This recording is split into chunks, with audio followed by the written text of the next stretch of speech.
ये वही भीमा नदी है जहाँ पर 500 महार शूरवीरों ने इतिहास रचा था। तो हेलो दोस्तों, मैं दीपक स्वागत करता हूँ अपने नए ब्लॉग में। आज हमें निकलना था भीमा कोरेगांव के लिए। ट्रेन तो 9 बजे की थी पर हमारे आने से पहले ट्रेन प्लेटफॉर्म को टाटा बाय बाय करके चली गई। एक ट्रेन चली गई तो क्या हुआ, हम भी 500 महार शूरवीरों के वंशज है, इतने में थोड़ी हार मानेंगे। थोड़ी देर के बाद दूसरी ट्रेन आ गई। ट्रेन में भीड़ इतनी थी कि शूट करने का चांस ही नहीं मिला। फिर जब सुबह सीट मिली तब जाके कुछ शूट कर पाया। ठंड इतनी थी कि बूढ़ी के होते हुए भी मुझे कैप पहननी पड़ी। हम दोनों के चेहरे देखकर तो आप समझ ही गए होंगे कि हमारा रात का सफर कैसा था। पर ट्रेन से उतरने के बाद चेहरे पर एक अलग ही तेज और अभिमान था, क्योंकि हम वहाँ जाने वाले हैं जहाँ हमारे 500 महार शूरवीरों ने अपने आत्मसम्मान और जागतिक भेदभाव के लिए जान की बाजी लगाते युद्ध को जीता था। रक्ताचा पाडीला प्रभाव काढली ती पेशवाई केला बरमिखाव।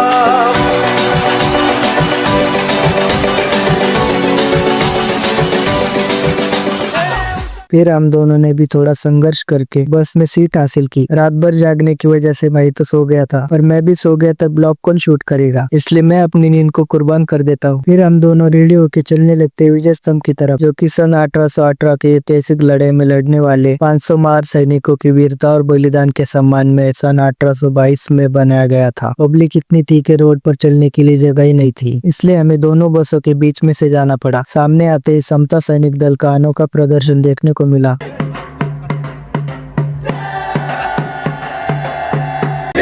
सावित्रीचं शिक्षण घेऊन